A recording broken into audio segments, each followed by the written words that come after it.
बिस्मिल्लाहिर्रहमानिर्रहीम। अस्सलाम वालेकुम स्टूडेंट, जैसा कि आपको इल्म है कि चैप्टर 8 हम ख़त्म कर चुके हैं प्रीवियस लेक्चर में। तो आज हम चैप्टर 10 स्टार्ट करने जा रहे हैं। आपकी जो बुक है introduction to mechanics by Q K Gauri, उसका चैप्टर 10 मोशन ऑफ प्रोजेक्टाइल के बारे में है ये। तो सबसे पहले फिर मैं प्रोजेक्टाइल को डिफाइन कर दूं कि प्रोजेक्टाइल हम कहते किसे हैं।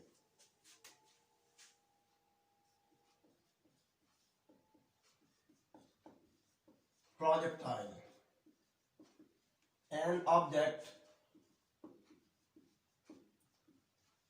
thrown into space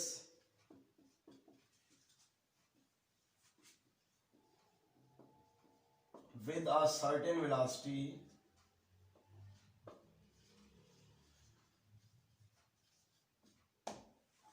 an object thrown into space with a certain velocity,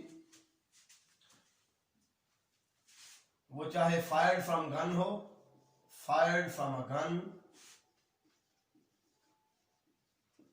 और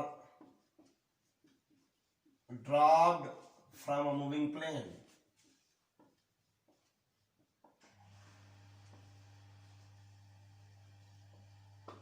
is called a projectile.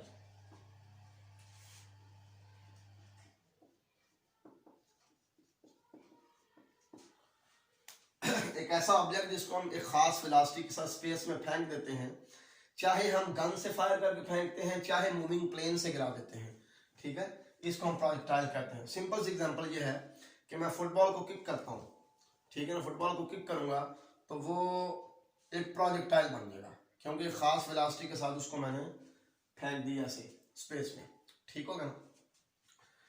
इसका projectile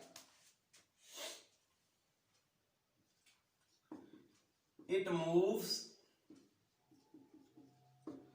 with a constant horizontal velocity, constant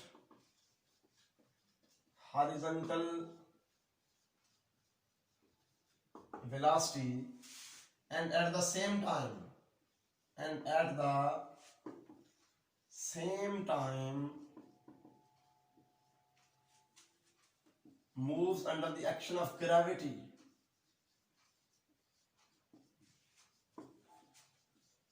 Under the action of gravity.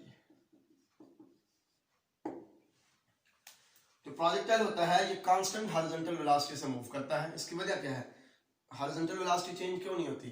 क्योंकि जब ये मूव कर रहा होता है तो इसके ऊपर सिर्फ एक ही फोर्स अमल करती है, वो है ग्रेविटेशनल फोर्स। तो ग्रेविटेशनल फोर्स वर्टिकल डायरेक्शन में है, ठीक होगा ना। इसका मतलब ये होगा हॉरिजॉन्टल डायरेक्शन में कोई फोर्स नहीं है।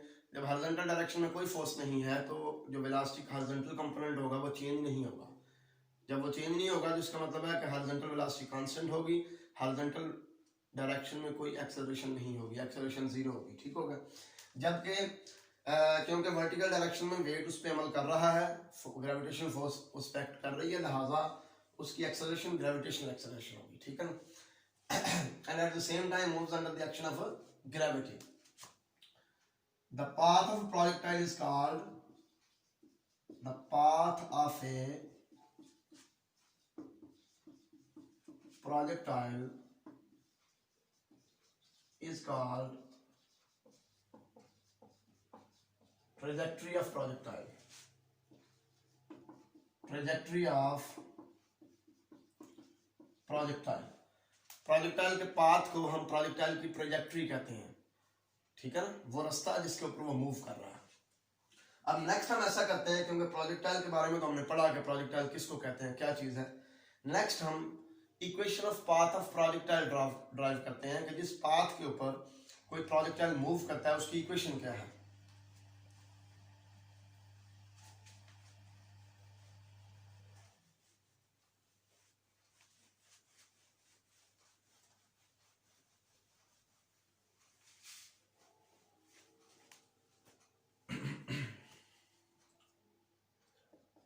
Equation of path of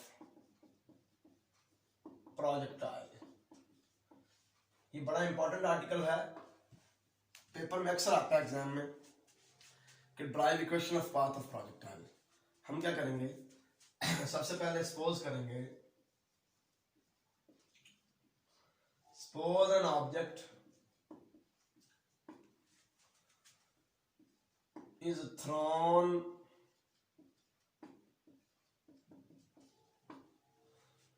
with initial velocity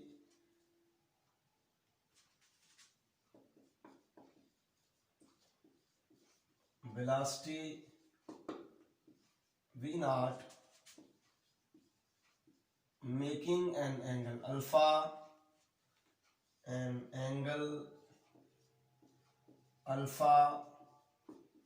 with horizontal direction.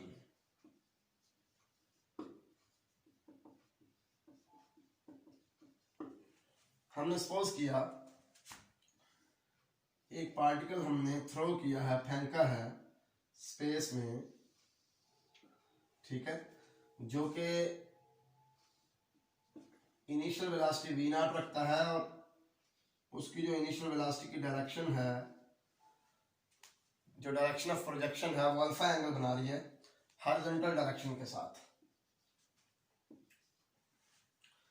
तो देखें इसकी वेलोसिटी के दो कंपोनेंट्स होंगे, एक होगा horizontal component v not cos alpha, एक होगा vertical component v naught sin alpha. Then horizontal and vertical components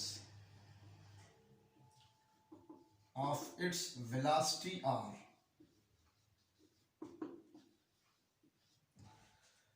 इसके वेलोसिटी का हॉरिजॉन्टल कंपोनेंट को हम कहेंगे dx ओवर dt, ठीक हो गया, जो कि क्या होगा v नॉट cos अल्फा, ठीक है, और वर्टिकल कंपोनेंट होगा dy over dt,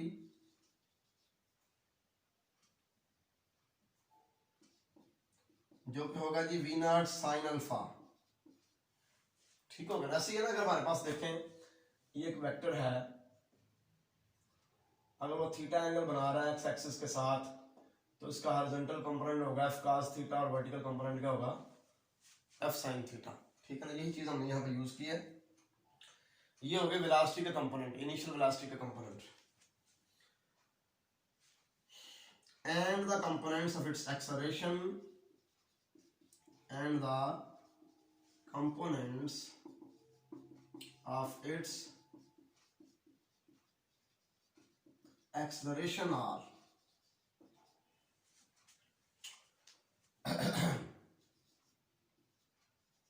horizontal component of acceleration होगा 0। क्यों? क्योंकि इसके ऊपर जब ये मूव कर रहा है तो इसके ऊपर वर्टिकल फोर्स एक्ट कर रही है, ग्रेविटेशनल फोर्स। हॉरिजॉन्टल डायरेक्शन में कोई फोर्स नहीं है, जिसकी वजह से हॉरिजॉन्टल डायरेक्शन में जो एक्सेलरेशन होगा वो 0 होगा, जबकि वर्टिकल डायरेक्शन में एक्सेलरेशन जो है वो इसका होगा जी -g, क्योंकि जब हम नीचे से ऊपर फेंकते हैं किसी चीज को तो हम ग्रेविटी के अगेंस्ट काम करते हैं। ग्रेविटी के अगेंस्ट काम करें तो एक्सेलरेशन जो है वो नेगेटिव ऑफ ग्रेविटेशनल एक्सेलरेशन होता है, ठीक होगा। इसे आप कह दें इक्वेशन नंबर 1 और इसे कह दें इक्वेशन नंबर 2, ठीक होगा। अब हम ऐसा करते हैं, पहले इक्वेशन नंबर 1 को इंटीग्रेट करते हैं। इंटीग्रेटिंग 1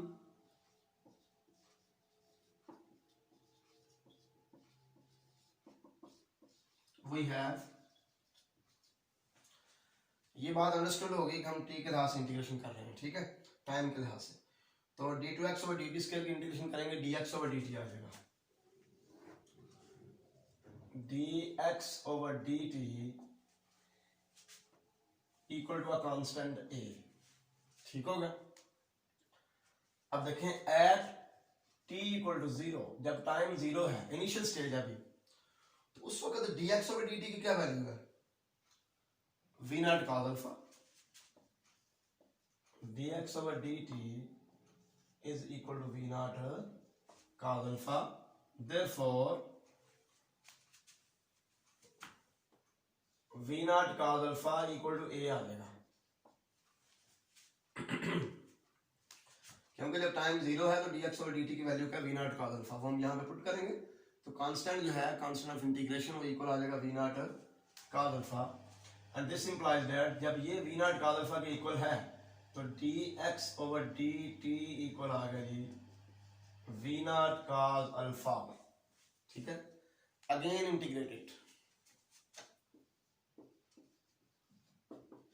अगेन,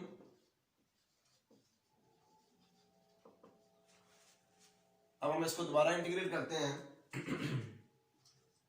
x इक्वल आ जाएगा v not cos alpha t plus constant of integration b at t equal to 0। जब इनिशियल स्टेज है, टाइम 0 है, तो डिस्टेंस भी कोई नहीं, हॉरिजॉन्टल डिस्टेंस भी कोई नहीं, x भी 0 है, ठीक है। देयरफॉर जब हम यहाँ पे वैल्यूज पुट करते हैं 0 इक्वल टू, ये भी 0 हो जाएगा, जब t को 0 करेंगे सारा 0 प्लस b, तो b की वैल्यू भी 0 आ गई। सो यहां से x की वैल्यू आ गई v not cos alpha t. इसे आप कह दें, ये क्वेश्चन 2 है, इसे अभी क्वेश्चन 3 कह दें, ठीक हो गया। तो अब हमने क्या करना है, पहले हमने इक्वेशन 1 को 2 टाइम्स इंटीग्रेट किया, अब हम इक्वेशन 2 को 2 टाइम्स इंटीग्रेट करेंगे, ताकि जिस तरह हमने x की वैल्यू निकाली है y की वैल्यू भी निकाले, हॉरिजॉन्टल डिस्टेंस की वैल्यू निकाली है, वर्टिकल डिस्टेंस की वैल्यू भी निकाले। इंटीग्रेटिंग इक्वेशन 2, इंटीग्रेटिंग इक्वेशन 2, तो dy ओवर dt इक्वल आ जाएगा जी dy ओवर dt इक्वल आ जाएगा माइनस जी टी प्लस सी, ठीक हो गया। टी के लिहाज से इंटीग्रेशन कर रहे हैं ना। At t is equal to 0, जो इनिशियल कंपोनेंट है वेलोसिटी का, वर्टिकल कंपोनेंट, वो क्या है, dy ओवर dt है, v नॉट साइन अल्फा, वो यहां पे पुट कर दें। dy ओवर dt इक्वल है जी v naught sine alpha.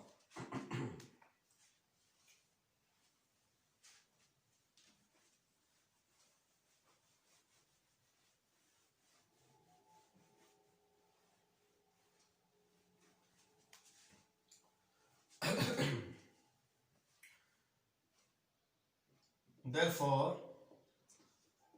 dy over dt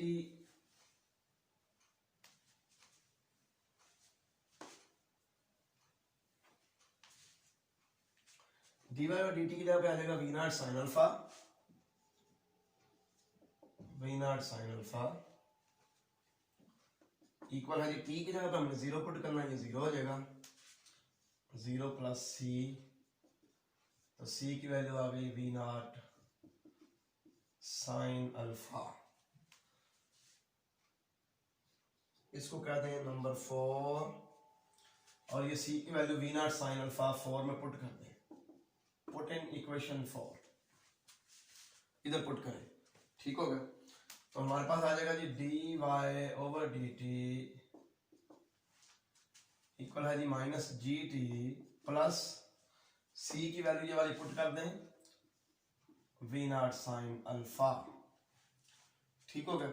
हमने y तक पहुंचना है, इसलिए दोबारा इंटीग्रेट करना पड़ेगा। इंटीग्रेटिंग अगेन,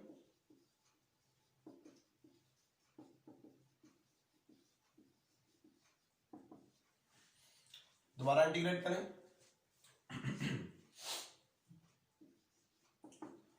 तो y इक्वल आ जाएगा minus g t square by 2, t की integration t square by 2 plus v naught sine alpha t plus constant of integration d, इसे आप नंबर 5 कहते हैं, ठीक हो गया। अब ये कांस्टेंट ऑफ इंटीग्रेशन की वैल्यू निकालने के लिए जब टाइम 0 है तो वर्टिकल डिस्टेंस भी 0 है, ठीक है ना, y equal to 0, value put करें 0, इधर t की जगह पे 0 पुट करें 0, ये t की जगह पे 0 पुट करें, ये भी 0, तो यहां से d की वैल्यू भी क्या आ गई 0, ठीक हो गया। पुट इन 5, ये वैल्यू इक्वेशन 5 में पुट करें, यहाँ पे d की जगह पे 0, तो y इक्वल आ जाएगा जी d 0 होगा, बाकी ये रह गया v naught sine alpha t, और ये रह गया -1/2 जी टी स्क्वायर, इसे कह दें इक्वेशन 6। ये जो इक्वेशन 3 और इक्वेशन 6 है ना, ये दोनों पैरामीट्रिक इक्वेशंस आ गई हैं हमारे पाथ ऑफ प्रोजेक्टाइल की, ठीक है। लेकिन हम एक ऐसी इक्वेशन बनाना चाहते हैं जिसमें डायरेक्ट y और x का रिलेशन हो, ठीक होगा ना, जिसको हम कह सकेंगे this is the equation of path of projectile. अभी ये दोनों पैरामीट्रिक इक्वेशंस हैं क्योंकि x भी एक थर्ड वेरिएबल t का फंक्शन है और y भी एक थर्ड वेरिएबल t का फंक्शन है। तो अब हम ऐसा करते हैं, यहाँ से t की वैल्यू निकालते हैं और इधर पुट कर देते हैं, ठीक है। तो फिर हमारे पास जो इक्वेशन आएगी that will be the equation of path of projectile.